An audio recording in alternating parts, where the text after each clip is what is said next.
Welcome to the Heen View, a podcast series which interviews a range of sport club representatives and leading professional sport club personnel during the COVID-19 shutdown. We find out what these people are doing during the current health crisis with some of our most popular sports seasons postponed. I'm Mark Heen, and today I'm joined by my co-host, Mark Stone. Now, Stoney, we're well into November and we've passed our 30 episode mark. We're doing a pretty good job getting this out on a weekly event day. But in this situation, we're actually doing something around the community today about a community network in relation to sport and volunteers. And I know you've had a bit of involvement with your career with that, so it'd be great to talk to this person. Yeah, always interested in community leaders and community sports people, especially who really eat, sleep and live their community. And this guy, the person I'm going to speak to next, is really into his community and doing some great things, so be good to chat. Absolutely. Thanks, Stoney. Our next guest is a Leisure Networks manager in business development. He works closely with local and state governments, overseeing major community projects in sport. He has been a football coach interstate while working for federal government before he moved back to Geelong. Since then, he has coached junior football at St. Joseph's and led the club to an under-19s GFL premiership in 2019 and 2018. And in recent years, he's been involved with the Geelong Falcons development program. He played around 250 senior games, which included his senior football at St. Joseph's. He was also a junior there, and he's been on the committee as well, and currently is, and has played representative football for both Western Australia and Queensland. He also played his senior football at Ocean Grove and has a connection to family in that region, which play in the Bellarine Football League. We welcome to the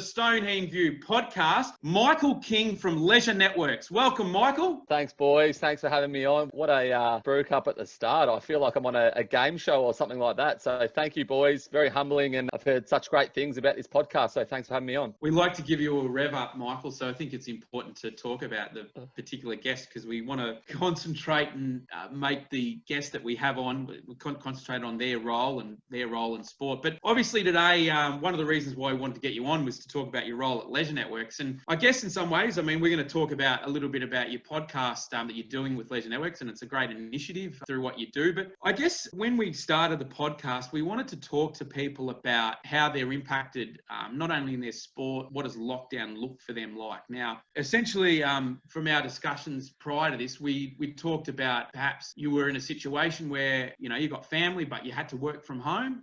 You weren't allowed into the office. And I guess now that we're into November and Melbourne's starting to open up a little bit, where are you at in terms of your work reopening its offices? And also, where's Michael King at from working from home? I mean, it's been a long stretch. Will you get a chance to return back to the offices, and how's lockdown look for you? Yeah, good question. I think I speak on behalf of everyone out there in regional and metro Melbourne in regards to work from home, and things will potentially look very similar moving forward. It might be a nice mix between home and office space, but I've been home since start of March, and we've got a 2 and 4 year old at home. So life, even recording this right now, I'm locked away in the house, hoping that not too much noise or too much interaction happens in behind me. But 2 and 4 year old at home, they certainly won't say when they're older that I wasn't around when they were young. That's for sure. And I've really enjoyed being around for their development, and work flexibility around that has worked in really well. We're an organisation that really looks after our people and ensuring that lifestyle's good and they're safe, their wellbeing is important. And we've had some great initiatives right throughout from our people and culture team to ensure that mental health is key and front of mind for all staff at our organisation. No matter where you are, we still feel connected even from far away. But as an organisation, return to work, we're looking at a bit of a strategy around potentially Feb. I know it's a long way away, but a safe strategy around returning staff in a safe way around that Feb time, when we can potentially have some flexibility between home and office space and still obviously be socially isolated through that period. Michael, I could go in many different directions about your role, because I've looked at you, and Heen's been providing me with information about your background and just your roles with Leisure Networks. How will the sports clubs look post-COVID? So we move into the future. We've had 6 months off, especially our winter sports. How will it look for clubs moving forward, having had the COVID? Yeah, I think there'll be a real mix. It's hard to put a blanket and say that all clubs will be the same. I think there'll be a real mix. There's clubs that are so actively involved in their social media, you know, during COVID, without participation. There's clubs that have said this is a chance to sit back and, you know, take a breath and really reevaluate ourselves. And as a result, some volunteers out there, when reevaluating, will probably see that they've spent too much time in clubland and they've actually enjoyed spending time with friends and family, which is their number one priority. And moving forward, they may choose to move that way. There's clubs that have used COVID in a very, very smart smart way. They've built strategic plans. They've done volunteer recruitment. They're really focused on their member well-being and potentially from the financial side of things as well when we talk around making sure they're sustainable moving forward. But one thing I have seen is clubs that have really bounced forward out of COVID and will bounce forward are the ones that have been active socially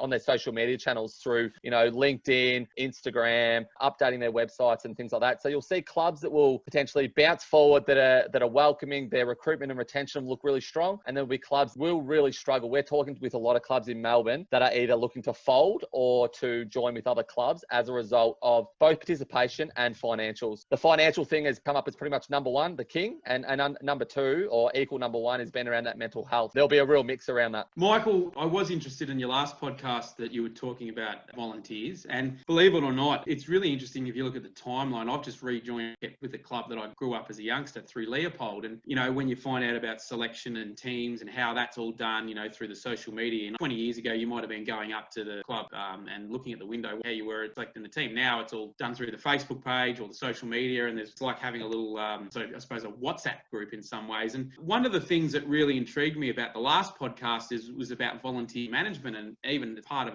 the business arm a bit through Mark Stone's business, Media Advisory Services. So are you aware that, I suppose in some ways I'm not saying sports clubs and how they go about working with volunteers, but in this period of COVID, is it a little bit concerning that you don't want volunteers to be overworked, particularly with, COVID safety officers and all that? How do you sort of make an assessment on a club during COVID without volunteers being overworked? I think it's a real good mix. It's a really good question. And like you heard in that last podcast, we talked with a couple of researchers that really do a lot of stuff around recruitment, retention and volunteer capacity and volunteer support mechanisms. And I think what really came out of all that is we focus so much on participation and getting people on the field. But the reality is the true form of a club is volunteerism and ensuring that we have the right people in the right roles. We ensure there's equity and we ensure that people have a break and have an opportunity to do the role that suits them without being overburdened or overworked. And I think the worry about the COVID situation was sport shut down, then COVID support or COVID workers, safety officers came in. And as a result, we went from volunteers who were run poor and quite tired to then say, can you please go and do some training? You're now our COVID officer, along with our treasurer and our under 14s coach. So it really right now gives clubs an opportunity to make decisions around strategies, around supporting their volunteers, looking after their volunteers, and also making sure that we spread our volunteerism in a very strong and strategic way. If we burn our volunteers out right now, they're not going to come back. That's the reality of what COVID has seen. But clubs that do social media and manage and support their volunteers in a really welcoming way are the clubs that will thrive as we bounce forward. Michael, just your role, like it goes in many different ways, and you talk about volunteer management and volunteers at this current. What is your major role that you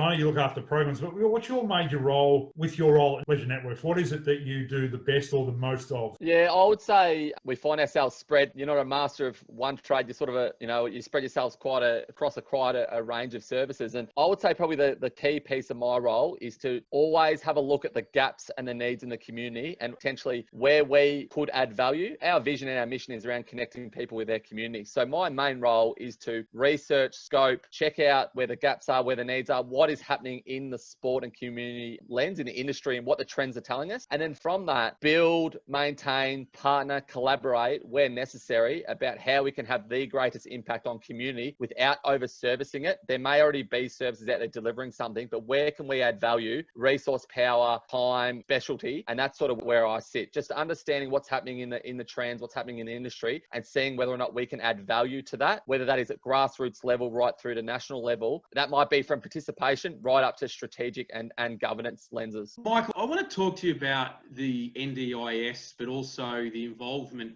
One of the programs that you were heavily involved in was the Geelong Dragon. And I guess in a lot of ways, you can explain a little bit about what Leisure Networks does with the, I suppose, disabled people out there that want to get in, not just involved in sport, but community partnerships and developing those, networks in that sense. So I noticed you've done a bit of work with the Geelong Dragons, and AFL Barn was also a bit of part of that. Just talk about that initiative, but also talk about some of the things that or some of the things that you've involved with the NDIS and some of the, I suppose, national organisations around disability? Yeah, so we're in an incredible position. Our CEO made a decision about 7 years ago for Leisure Networks to become a trial site in the NDIS. Being a trial site, we took on the early initiative around testing and trialling opportunities for people with disability, whether it's to learn how to travel, whether it's to learn how to cook, whether it's learn how to be social, physically active, connect with other people, even potentially going on a weekend camp. That was our role, to connect people with community. And our disability arm do an incredible job. We get referrals here, there and everywhere, to the point where we now have offices and services right through metropolitan Melbourne. Our client base is huge. And what that really does is we're an inclusive organisation. So people look at us and think we're a sport and rec arm, and we've also got a disability arm. I see us as an inclusive organisation, whether it's sport and rec or learning how to make a meal. We're inclusive of giving people every opportunity to have equity in their life. So the Geelong Dragons side of things comes from the disability sport base, and I won't take credit for that, but my colleague Tim Downs has been a huge driver in the Geelong Dragons. He has worked in partnership with Luke Maher, Will McGregor from AFL Barwon, and also the Bell Park Dragons, the Bell Park Footy Club, who actually put their hand up and said, we want to host and we want to be an inclusive football club. We want to be the first of its kind in Geelong to have a disability team based out of it. So anyone could run a disability football team here, there and everywhere, but true inclusion is around embedding a disability sport product into a club, because then that club can harness it, that club can build the environment around it, and that club can have people that fully engage and include themselves. And the Bell Park Football Club have been an absolute gem. They have been a driver and they've been a game changer in creating an opportunity for people with a disability to play football out of their facility, out of their grounds, using their name and their volunteer capacity to deliver the program. Now to the point where those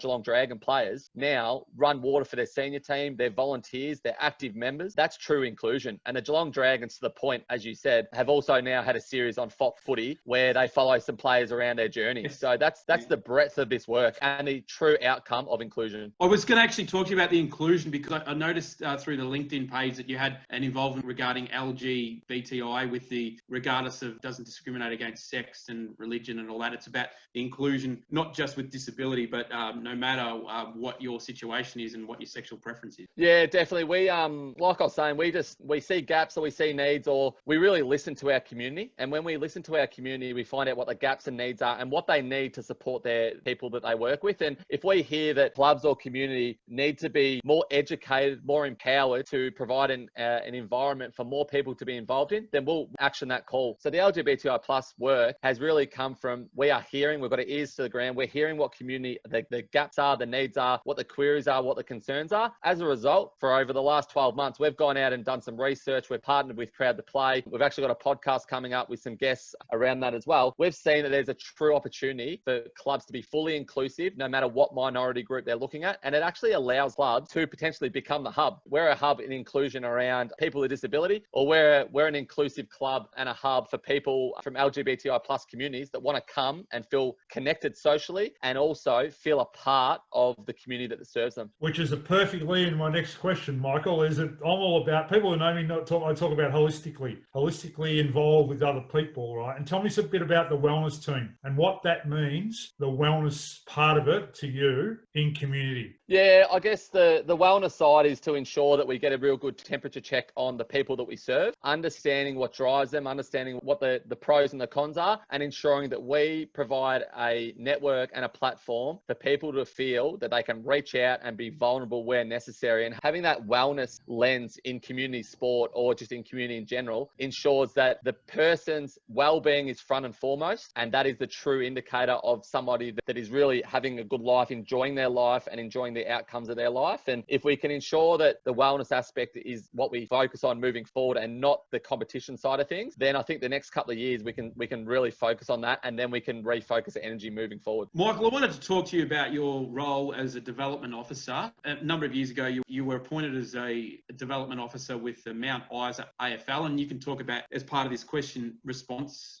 or your answer to this, you can talk about the experiences you had in Western Australia and also Queensland. But obviously, you would have a bit to do with state governments as part of your upbringing, and particularly, your education. Obviously, we know that, in Victoria, AFL is a religion, and, in other states, look, it is obviously popular and it's a national game. But in terms of working with those community partners, I mean, obviously, you would be going to a lot of remote areas. I mean, Geelong, in a lot lot of ways is not that far from Melbourne. But when you're going to other states like Western Australia and particularly Queensland, there's a lot more remote areas. How did that work with you, not just in your role, but about getting funding from state governments and that sort of thing? And how do you sort of compare it to what you're doing now? Yeah, it's a really interesting space. And I think like where I'm at now, like I'm in a non-for-profit that we regularly look for funding and partnership opportunities. And when I was in Queensland and WA, it was sort of the other way around a little bit, being particularly in WA, I worked for the federal government. So I was the one that held the budget that actually invested in community. And within Queensland, it was quite a funny story. I finished uni and I applied for a job with AFL, having no idea where Mount Isa was. And I just knew it was up near, I thought it was up near the Gold Coast, somewhere up North Queensland, somewhere there, Townsville way. And I took the job, and then I let my parents know that once I got it, I said, hey, mum and dad, I've just accepted this job with AFL Queensland. I have to be in Mount Isa in 2 weeks' time. And then we jumped on Google Maps and tried to work out where that was. Mum and dad weren't too rapt. They know that I sometimes make decisions quite quickly. And within 2 weeks' time, I flew up to Townsville, got in a car, brand new RAV4. They had AFL stickers all over it. And in North Queensland at that time, 10 years ago, no one talked about AFL. It was all about rugby league. So I had this AFL car with stickers all over it. I drove from Townsville to Mount Isa. It took me 10 hours to get there. I drove through desert the whole way there. I had no idea where I was. And for a couple of years up there, I learned a lot about AFL. Learned a lot about community. I learned a lot about myself. My main demographic in Mount Isa was Indigenous people. So I worked very closely in very small, remote Indigenous towns, to the point where at one stage I went to Booyah, which is 3 hours out of Mount Isa, for the camel races. That's how remote I was. And that's how big their events are in those northwest Queensland states. And what a journey it was. But I actually at one stage got to bring Alex Jezelenko into Mount Isa, and that was an incredible experience, and no one knew who he was. So that was amazing in itself. And then moving to Western Australia with the AIS, my role was all about talent identification from Perth right up to Coral Bay, Exmouth. So my region, I was used to Mount Isa travelling, and I did exactly the same thing in WA, travelling all through the state, the north of the state, to look at recruitment of talent, to potentially see if there was opportunities and pathways for them in sport and potentially into the AIS system. Now, a couple of little questions, Michael. I've just, as you know, I did a lot of research to this. Where is Wadeye? Is that how you say it, Wadeye? And tell me about that experience in Wadeye. Where is Wadeye and what was it like? It's so funny hearing people pronounce it. So it's pronounced Wadeye. So yeah, that's good. It was an incredible experience. And my colleague that I work with now, this is how small of a world it is. I work now with a colleague of mine that was my lecturer when I was at Ballarat Uni, and her name's Fiona Bennett. She's an incredible person, and she's a role model to me, and I look up to her. We talk for 1 minute. It ends up being 1 hour every single time. And Fee Bennett was my placement person at the time. She placed me in Wadeye, and it is south of Darwin, an hour south of Darwin. You fly into Darwin, you jump on you can't drive into town. You have to get on a small 4-seater plane, and you fly to this remote community of 99% Indigenous people. You get dropped there. I was dropped there. There was a population, I think it was 1,000 or 2,000 Indigenous people at the time. My role there was to go in and just get kids physically active. Literally had a troopy car, drive around every single day because the kids didn't go to school, and pick them up in the troopy and just went to an oval and played sport.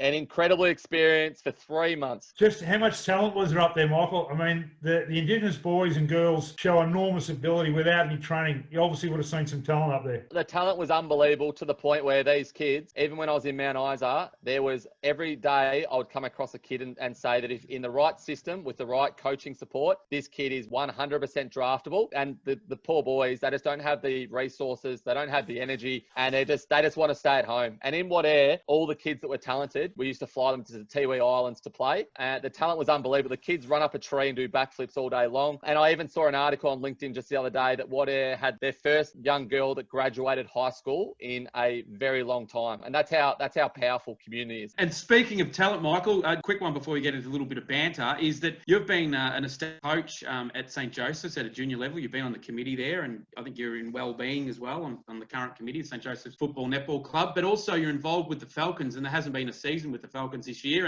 And you played quite a bit of football, 250 games, particularly seniors across St. Joseph's and interstate, and also at Ocean Grove. What's been the highlight of you with your football, playing, coaching? I mean, obviously you're multiple premiership coach under 19s, GFL wise. I mean, has that been the big highlight? Yeah, I think obviously I'll say family is the highlight, but that's a good one just in case my wife listens to it. But I think playing wise, I always loved playing, but I was a lazy trainer, and I probably didn't make the most of any sort of talent I did have. And I loved playing, but I hated training, which is quite an interesting one. But I I got to play senior footy as a 17-year-old at St. Joey's under Mark Neild before he went to Collingwood. He invested a couple of years in me as a kid that was still meant to be playing under 18s, and I got to play a couple of years under him before I went into state. When I went into state, I got to play a little bit of footy with Subiaco when I was coming in from Geraldton to Perth. That was quite impressive. But the other thing that was quite a highlight was playing in Mount Isa. The Indigenous boys used to run around with bare feet playing. They'd play in bare feet. To watch the talent of these blokes running on some prickles at times was unbelievable. The amount of time I had blokes jumping on my head was just an incredible experience. Being in a remote regional town that AFL was not the topic of the town or not the topic of the day, to play AFL footy in the outback on these park ovals, I had some of my most incredible experiences along the way. I must admit, coaching, I've loved playing, but my passion and my greatest self-worth has come from coaching